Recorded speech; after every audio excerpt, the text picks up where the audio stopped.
ஒரு பிரியாணியை சூடு பண்ணுறோம். பிரியாணியை நம்ம வீட்டில் சூடு பண்ணும்போது என்ன நினைப்போம்னா, பிரியாணியில் வந்து ஓகே நல்லா சாதம் கொதிச்சிருச்சு சரியாயிருச்சு அப்படின்னு நினைப்போம். ஆனால் அது அப்படி கிடையாது. அதில் இருக்கிற ஒரு சிக்கன் பீஸ்க்குள்ளர வந்து அந்த சரியான வெப்பநிலை போகணும். அதாவது அறிவியல் ரீதியாக சொல்லணும்னா 74 டிகிரிக்கு மேலே இருந்துச்சுன்னா ரொம்ப சேஃப் ஆகிட்டோன்னு அர்த்தம். ஏன்னா இந்திய சாப்பாடை பொறுத்த வரைக்கும் நம்ம எப்பயுமே சூடான உணவை சூடாக தான் கொடுக்க போகிறோம். ஆனால் மறு சூடு பண்ணும்போது தான் இந்த சிக்கல்கள் வரும்.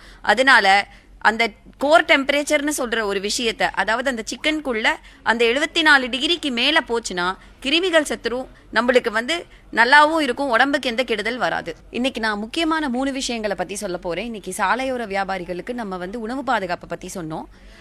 முதல் விஷயம் அதாவது எண்ணெய் சம்பந்தமான விஷயம்.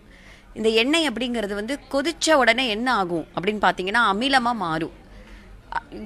சட்டப்படி பார்த்தீங்கன்னா எண்ணெயை வந்து மறு உபயோகம் பண்ணலான்னு சொல்லியிருக்காங்க 2 முறைக்கு. ஆனால் அதை நம்ம அப்படியே எடுத்துக்கிட்டு எல்லா விஷயத்துக்குமே அந்த மறு உபயோகத்தை பயன்படுத்துறது வந்து சரி கிடையாது.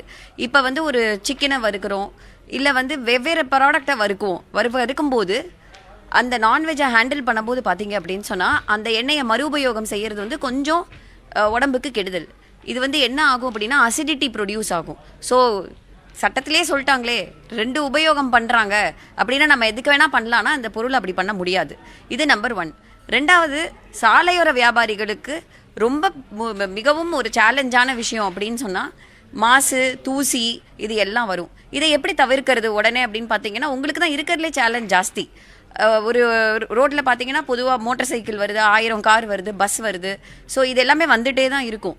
ஆனால் இதை இது பண்ணுறதுக்கு ஒரு பிளாஸ்டிக் ஷீட்டோ இல்லை வந்து ஒரு மெஷ் மாதிரி ஒரு விஷயத்தையோ உங்களை நீங்கள் ப்ரொடெக்ட் பண்ணிக்கிறதுக்கு உண்டான ஒரு விஷயம். இது 2வது விஷயம்.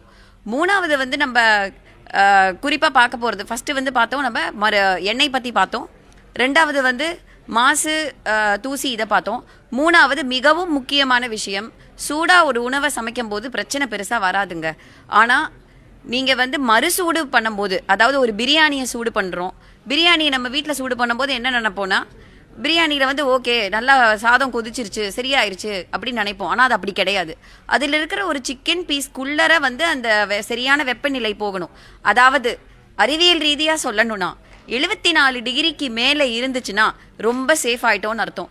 ஏன்னா இந்திய சாப்பாடை பொறுத்த வரைக்கும் நம்ம எப்பயுமே சூடான உணவை சூடாக தான் கொடுக்க போகிறோம். ஆனால் மறு சூடு பண்ணும்போது தான் இந்த சிக்கல்கள் வரும்.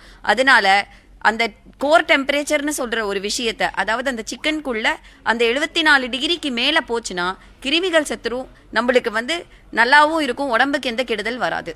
75 டிகிரிக்கு மேலே இருக்கணும்.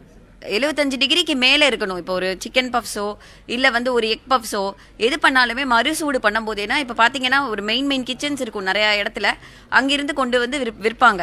அப்போ விற்கும்போது நம்ம ரீஹீட் பண்ணுறதுன்னு சொல்லுவோம், அதாவது மறுசூடு பண்ணுறதுன்னு சொல்லுவோம். அப்போ அந்த மறுசூடு பண்ணும்போது 75 டிகிரிக்கு மேலே இருக்கணும் அப்படிங்கிறது தான் வந்து நியதி. அண்ட் அது பண்ணாக்க பொதுவாக சேஃபாக இருக்கும்.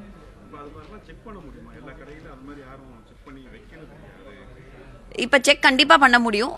இப்போ வந்து தெருவோர கடைகள்னு பார்த்தீங்க அப்படின்னு சொன்னால் வந்து ஓரளவுக்கு மேலே கொதிக்கிற தன்மைகள் ஜாஸ்தியாக இருக்கும்போது நம்ம கண்டுபிடிக்க முடியும்.